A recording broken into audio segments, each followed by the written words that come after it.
Are you an evil terrorist organization hell-bent on world domination, but you've just lost your favorite ninja because he decided to join the other team? Well, then I've got the Night Creeper.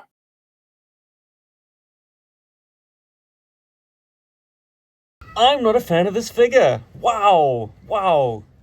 Someone else has taken the wheel in terms of GI Joburg reviews when we're reviewing figures that I don't actually like. I love the Night Creepers. Cool figure overall. Now, let's talk ninjistics, guys.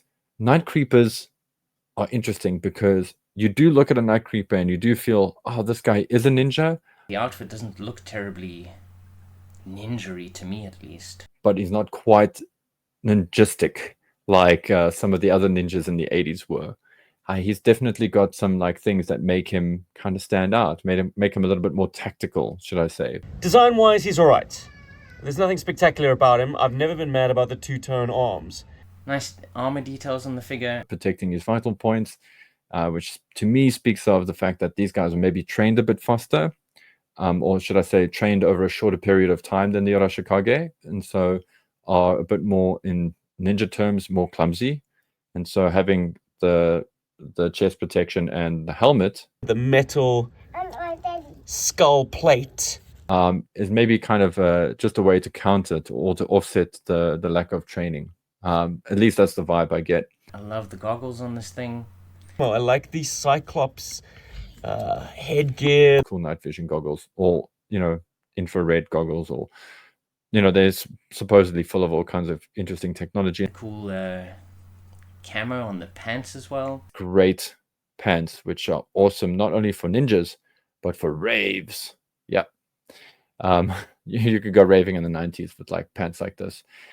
Pink camouflage, or should I say dark magenta camouflage? Yes, please. That looks like a lot of fun. The purples are nice and very much a hallmark of that 1990s series with Saw Viper, Rock Viper, the Cobra Rage. Pairs really nice with the Cobra Rage. I remember when I was a kid and I saw this and I asked my friend, like, why is he like in red and purple? That's not a ninja color. And my friend was like, ninjas can be in any color they want to be.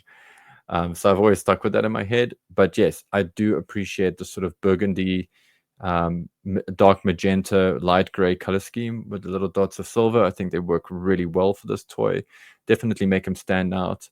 Also gives him a bit of like a sunset ninja vibe, which again just adds to the romance of the character, or the romance of the whole ninja idea. So Night Creeper came out in 1990. It was, at this point, Cobra's only ninja trooper. Technically, he's not a Cobra Night Creeper. He's just employed by Cobra. And it's not just a he, it's a whole clan of these guys. This was their response to G.I. Joe's overwhelming ninja force. Of course, there was no real ninja force yet. There were just several different ninja characters out there. I believe Jinx was out by this point as well. So Jinx and Storm Shadow and Snake Eyes, and these guys have like sort of galvanized themselves, kept themselves in the shadows, much like the Arashikage have. And they have also embraced technology. So they've gone for more of a modern edge. And apparently he's armed with lasers, according to the file card. I mean, I unfortunately only have one of his blades. He comes with two swords, two very different looking types of swords, unique swords. Look at this cool sword. Now, typically you would think with ninja that they would want to give them like a sword like a katana or tanto, something like that. Yeah, instead they've given him some kind of cool flamage kind of blade, flame-shaped sword. I really dig this. It's kind of got a bit of a Middle Eastern kind of what's the word, inspiration to it. Right in the front of the screen now is this cool skewer. Now this thing is hectic. It's like hella medieval. I love and hate the sword at the same time. I think it's very brutal in its concept. The whole idea of it being that you can stab somebody with it, and then when you pull it out, you can't even pull it out anymore because you've already like torn into a lot of their internal organs. And I think that's why he comes with two, because you got this one, which is like the sticker, and then he's got the other sword, which is more for like dueling kind of combat, or this is just a defensive weapon to lock somebody else's sword up. So I really do appreciate what they've done here. When I initially received this figure, it was not equipped with all of its awesome gear. It was equipped with the European loadout, i.e. this Mamma Jamma BFG, which, yeah, I guess if you read their file cards, they're into like advanced weaponry. This fits a lot better than swords and crossbows, but I still don't like it. Firing a rocket from the hip, I don't know. This figure was actually given to me. It was given to me as a child twice by people who just didn't want it. There's something quite weak about his thumbs. You can see on this one it's whitening, and on this one it's clean broken off. And I'll tell you why. This included crossbow. So I'm a big fan of this crossbow. I think it's a lot of fun. Very long stock and thick handle mean that this guy's thumb is toast. That combined with the fact that it is a pretty thin thumb to begin with. I mean, for a 1990 figure, that is not a good sign. That's a bit of a design fault.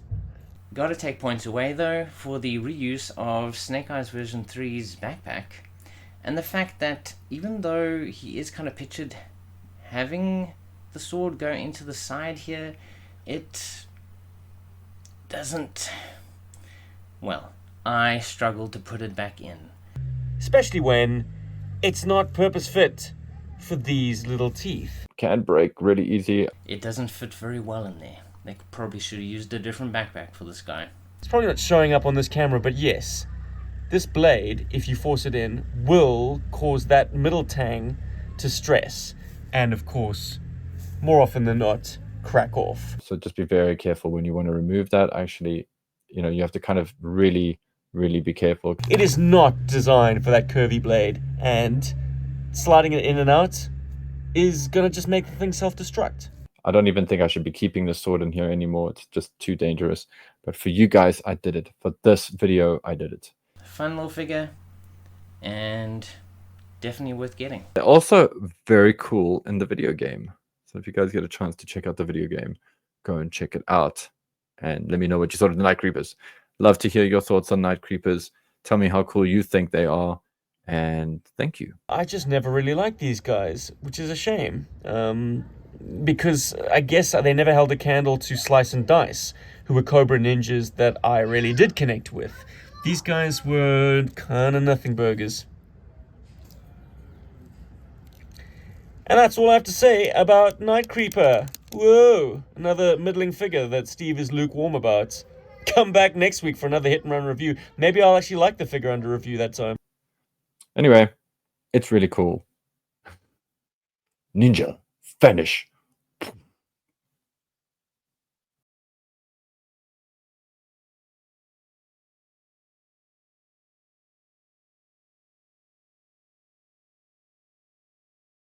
Yo, Joe. Berg.